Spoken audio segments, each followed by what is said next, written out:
Hello, everybody. I am back and actually showing myself.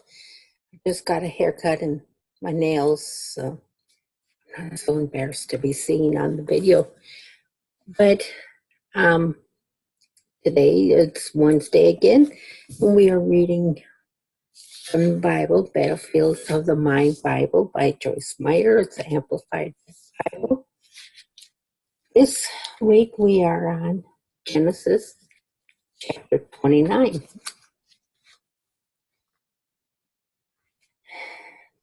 Then Jacob went on his way and came to the land of the people of the east, near Haran. As he looked, he saw a well in the field, and 3 flocks of sheep lying there resting beside it, because the flocks. I'm having trouble reading. Because the flocks were watered from the well. Now the stone on the mouth of the well that covered and protected it was large. And then all the flocks were gathered. And when all the flocks were gathered, there the shepherds would roll the stone from the mouth of the well, water the sheep, and afterward replace the stone on the mouth of the well. Jacob said to them, "My brothers, where are you from?" And they said, "We are from Haran." So he said to them, "Do you know Laban, the grandson of Nahor, Abraham's brother?" And they replied, "We know him." And he asked them, "Is it well with him?" And they said, "He is doing well. Look, here comes his daughter Rachel with the sheep." Jacob said, "Look, the sun is still high overhead. It is a long time before the flocks need to be gathered in their folds for the night. Water the sheep and go, and return them to their pasture." But they said, "We cannot leave until all the flocks have gathered together." And the shepherds rolled the stone from the mouth of the well. "Then we will water the sheep." While he was still speaking to them, Rachel came with her father's sheep, for she was a shepherdess. When Jacob saw his cousin Rachel,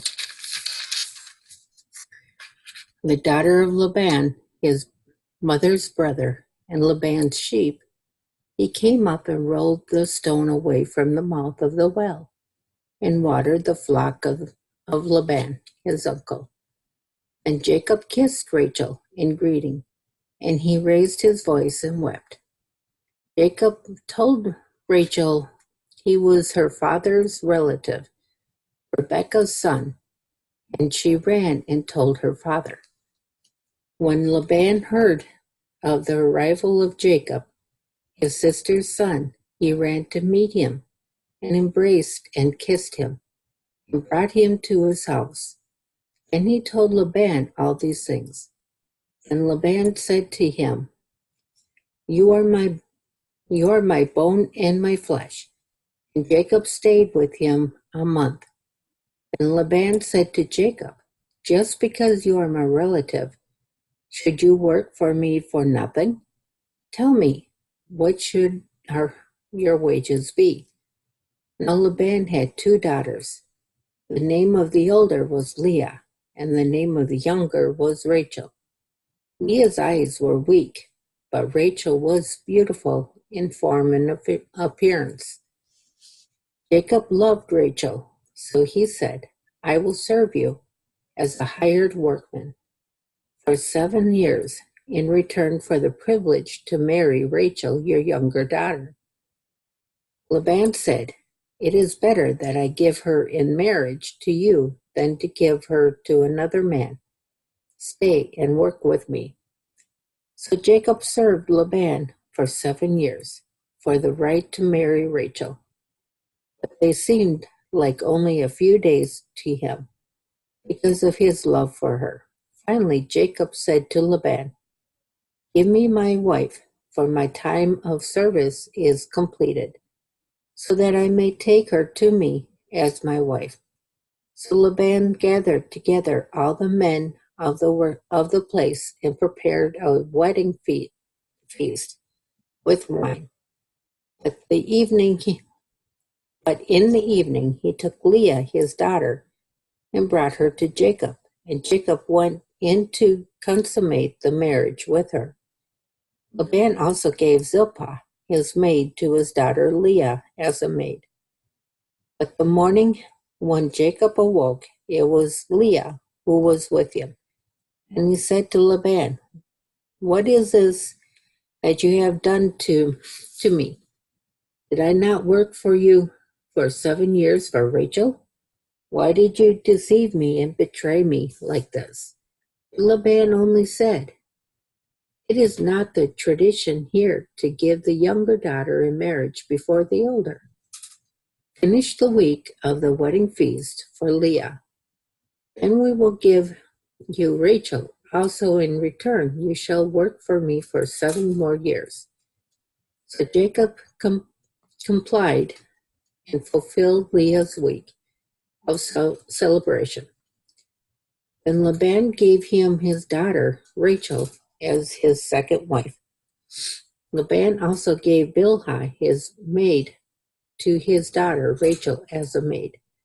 So Jacob consummated his marriage and lived with Rachel as his wife. And he loved Rachel more than Leah, and he served with Laban for another 7 years. Now when the Lord saw that Leah was unloved, he made her able to bear children, but Rachel was barren. Leah conceived and gave birth to a son, and named him Reuben. "See, a son." For she said, "Because the Lord has seen my humiliation and suffering, now my husband will love me, since I have given him a son." And she conceived again and gave birth to a son, and said, "Because the Lord heard that I am unloved, he has given me this son also." So she named him Simeon.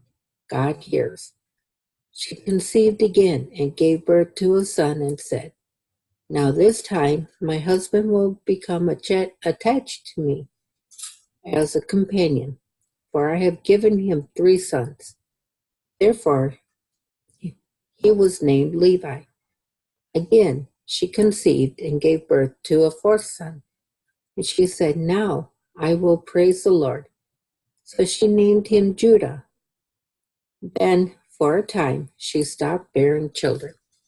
That's the end of chapter 29. Thank you for following me and reading my blogs. And it means a lot to me that God can use me to put his word out to you and to maybe encourage you and help you in some way.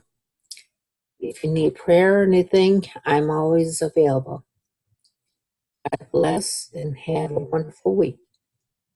And Merry Christmas. It's coming up on Monday. No, Tuesday. God bless.